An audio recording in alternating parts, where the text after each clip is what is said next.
Do soulmates exist?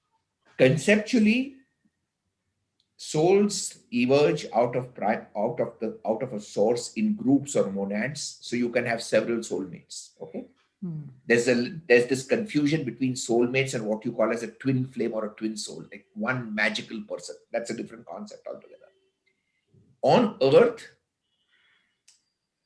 if at all you run into somebody who you feel, oh, I have this, I've kind of seen you before, I have this attraction, I have this uh, focus, love at first sight types. A connect. In the focus is the hocus pocus, because it only indicates that there is an unfinished agenda of the past, which is now going to finish. So if somebody looks at you and says, I sense I know you from a different time, you must catch everything you haven't run, because happy stories will not seek continuations. It is only incomplete and unhappy stories that seek completion. My God. And the energy from where you start a process is always what it will give you at the end, which means if the story was incomplete before, it's going to be incomplete now again. So the drama will simply repeat. So be super careful about this concept of looking for people who know you, because it's digging your grave. Right. That's one perspective, didn't think about. When we were talking about, we were on that part where you cross over and you go into a past life. What is the process? What is the process? Say, for example, a patient has come to you and, Sure. So essentially, we live most of our lives through our conscious awareness, which is in our conscious mind. That's about 10% of our total mind capacity. 90% of our mind is the subconscious one, and that's the mind that handles your body functions, your heartbeat, your peristaltic rate, your blood pressure, etc., etc., etc. And that's also the massive library of your existence. So essentially, to tap into that state, I have to get you into an altered state of awareness. So I bring you into a trance state, which is like meditation, where your body goes to sleep, but your mind is awake.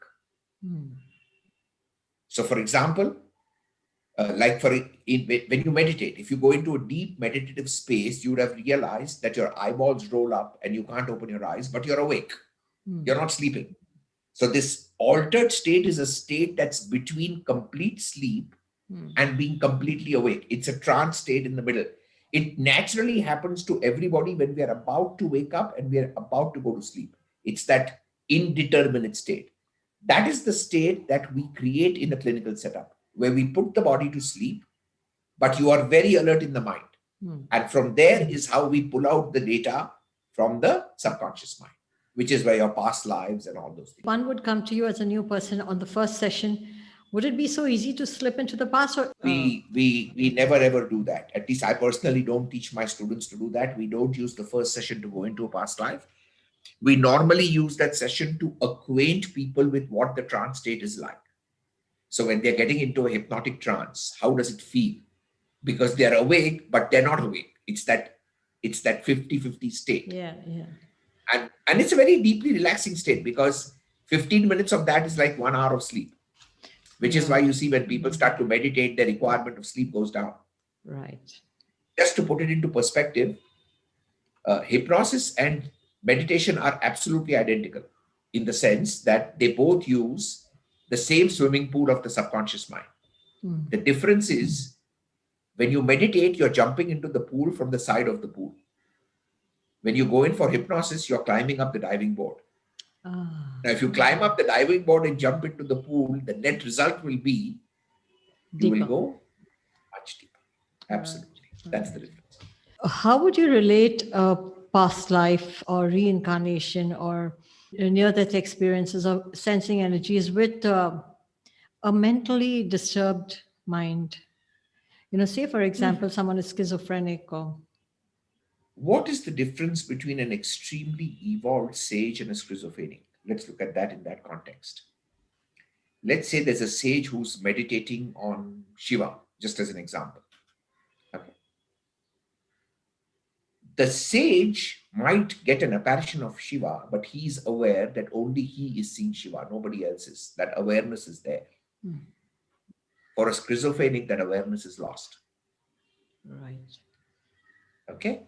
So, for people who are into deep spiritual experiences but continue to hold on to the rational modicum in which they are operating, are spiritually elevated people. The moment that rational modicum is lost is when you are in a mentally disturbed state, because the logic is gone now.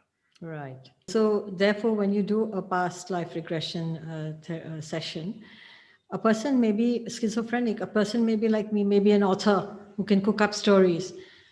I know it, you explained some of it, but then how would you distinguish between someone who's just making up stories and someone who is really for your own interest, for your own Fair curiosity? enough. How do you So, know he's really in his past life? firstly, with schizophrenics, we have a very strong checklist of, like, ideally not working unless you're really seasoned in the field. It's a no-no. At least for new graduates, it's something we don't advise, because we need people to take responsibility for their thoughts, and schizophrenics can't do that. Coming to point number 2, which is about making up the story. Like I told you, we get people into an altered state of consciousness, which means you are in a state where you cannot open your eyes, and yet you're awake. Now, in that state, even if you give me a complete cock and bull story, but it's a cock and bull story that's affecting your behavior, that's all I'm interested in. Let's go back to where I started the talk from. Right. That people come because they can't handle their behavior. So I will find the reason for that, even if you're making it up. Now, the other point of making up also is there are so many stories to make up. Why will you make up a pathetic story? Yeah. Have you ever come across any story, any past life session where you really believed what was happening? I always believe what is happening. Oh, I always believe what is happening. And the amount of evidence we have, because people go into past lives, they come out with names, they come out with dates of death, they come out with verifiable facts. So, in fact, I've had one particular student from Kolkata, he's a chartered accountant, who went and got back his own death certificate of the previous life from his mother, who's still alive, of that life. oh my So, God. like that, I've got degrees and degrees of evidence, like no shortage of it. But So with what he came out, yeah, please go ahead. Please. yeah, he figured out his where he was staying in that past life, and he went and found his mother, his biological mother, who is still alive, of that life, because he died as a kid, and he came back with his death certificate. Oh So, my God. I mean, that's yeah.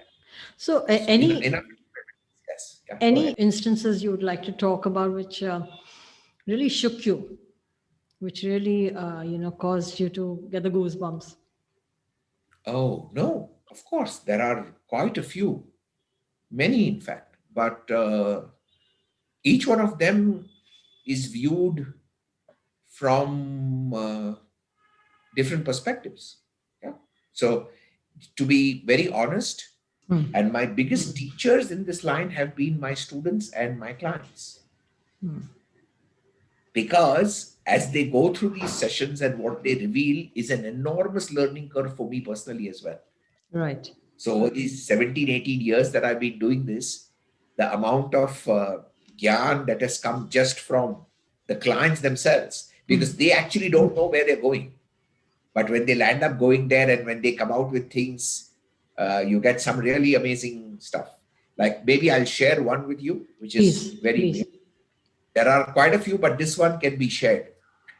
So, I was doing a past life session in Ahmedabad. It was a class. I teach the subject basically.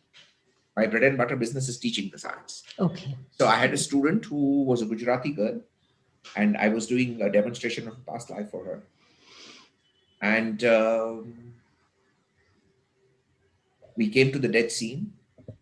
And then after that, this girl knows Gujarati, she knows English, she knows Hindi, she knows a bit of Marathi, and that's about it. And then after the death scene, she started to talk in French. Now she does not know French at all. She has never studied it. She has no idea. And she spoke for quite a while. Now, here's the funny part. I don't know French either. Now, as luck would have it, I have one student in that class of 22 who has come from Auroville. Have you heard of Auroville? It's a Yes. commune near Yeah, Pondicherry. Yeah. Pondicherry. It's an international. So there's this one student who has come from Auroville who knows French. So she's pretty much writing the whole thing down. And after the session ends, and that student of mine translates it, it's all messages only for me. Okay. And it just so happens that in this lifetime, as a child, I have met the mother of Pondicherry personally, and she was a French woman. So all those messages were straight from my spirit guides to me, A, B, C, D, E, F, G, H, to do with what work I was doing and what I should be focusing on. Oh, how amazing. So you can get some amazing stuff in these areas, which can really touch you. And it's very inexplainable, some of this, because nobody else can experience what you have. You can't know. How can you have a Gujarati girl who has no clue of French and speaking pretty flawless French? Amazing. What would you tell people who have lost a loved one? This is for people out there. Because the grief never goes, the pain never goes. We can give them, based on religion, they can say, okay, they've become a star or they've gone to a next life. But at the end of the day, nothing can lessen the pain. So what would you say to them? So, Seema, when somebody passes away, the fact that they are going into a better space is not being debated, which means the pain and the grief is because it's what we are missing. It has nothing to do with the person who passed away. You get it? So now that the person has passed away, I am feeling empty. I am feeling a loss. I am feeling no purpose to life. I am feeling grief. So the key part here is to understand that death as a process has nothing to do with the person who actually died. They have gone into a lovely space. That means we are left to deal with our emptiness. Now the question you have to get into is, where have you lost so much of yourself that you gave away so much of power of happiness to somebody else? See, this is one of the most basic rules of life. If you give the key to your happiness to other people, you are going to be doomed to be unhappy. For the simple reason, then, it's the other person's women fancy that will determine whether you're going to be happy. Common sense. Which means at no junction should the key to your happiness be given away so fully that if the person disappears, then you are left empty. Correct. So if the focus remains on healthy relationships, then there is a certain amount of grief which is natural. You should feel that, but that goes off. If the grief lasts beyond the mandatory time frame, that means you have used the relationship to fill an emptiness in your life. Then my suggestion would be, find out where is that part of yours that's gone. Where have you left that emptiness in your space? Fill that up. Otherwise, the next loop will be the same. Right. You will get attached to something. It will fill your emptiness. Once again, when it goes, you will get another bamboo. My God. Yeah, but that is so true, that the other person has gone into a new life. They're happy there. Who knows how many people are crying for us in our, from the past births. Yeah, And in fact, the more you really weep, the more difficult you make it for the person to cross. Why is that? But that's, because you're creating attachment. No. See, technically, if you even understand a little bit about the rituals that are done in the classical Indian context, the whole objective of the 13-day ritual is to remove the emotional attachments from the different parts of the ethereal body. And which is why on the 13th day, you celebrate with food. It's a celebration. It's not a mourning. Because the 13th day bhoj that you do is because ideally, according to the Garud Puran, by now, You have removed the ego state of the soul so completely that it is celebrating with the soul family up there. So you have a grand time here because this guy played his role perfectly. Oscar award, movie's done. He's now signing up for another movie. Right. Yeah, that's true actually. Yeah, that's how it is. Would you like to talk about other practices that you have related to? Uh, Well, I am a clinical hypnotherapist, and I do transpersonal regression therapy, which is perhaps a deeper is not the right word, but a quicker version, which uses body memory to go back into the past. But that's all I studied, and that's all I've practiced. Now there are many modalities in the world. Okay, there's Reiki, there's Theta healing, there's access bars, there's pranic healing, there is yoga, magnetotherapy. What I've understood is that every healing modality on earth exists because it serves a certain frequency of consciousness. So, for example, there are some people who will only feel satisfied when they have an idli for breakfast. And there are other people who will feel satisfied if they have a cereal for breakfast. And there's somebody else who would want an omelette, or there's somebody else who probably doesn't want to have breakfast at all. So every single healing modality serves a certain frequency of consciousness. correct. The work that I do is ideally for people who believe in the concept of Aham Brahmasmi, which means I am my own Brahma, and which means they're willing to take responsibility for who they are and find out their own cause in the perpetration of the problem. Right. That's from where I come. So anybody watching this would want to get in touch with you. They just have to go to your website. Well, they just go to my website, www.eka.co.in. It's a big institution. We have quite a few people teaching, training. It's global. Anything you'd like to tell the people when they watch this? Maybe I'd like to leave them with this thought that Earth is a school. It's a drama school.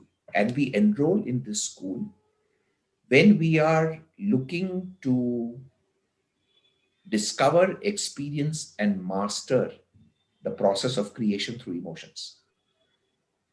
At the end of the day, evolution is all about answering who am I, and I am God. That's not being debated. So in that context, why have I come on the Earth school? So you join Earth only when you want to master creating through emotions. So every reality that you are creating is being done through what you are feeling. So be very aware of what you are thinking and what you are feeling, because that's exactly what you will create outside of you. So what is happening to you right now is the byproduct of what you have thought and felt before. So if you take responsibility for your thinking and feeling now, you'll write a much better script when you come back to the school again. So if you have this much of awareness, I think it would be awesome. Fantastic, fantastic. Thank you so much, Dr. Yuvraj Kapadia. Thank you for talking to me. And pleasure, Seema. Good luck. I leave you with this quote by Rumi Jalaluddin. I died as mineral and became plant. I died as a plant and rose as an animal. I died as animal and was human. Why should I fear? When was I less by dying? Subscribe to our channel, come on board and share your experiences. Email us at takeontheuniverse@gmail.com.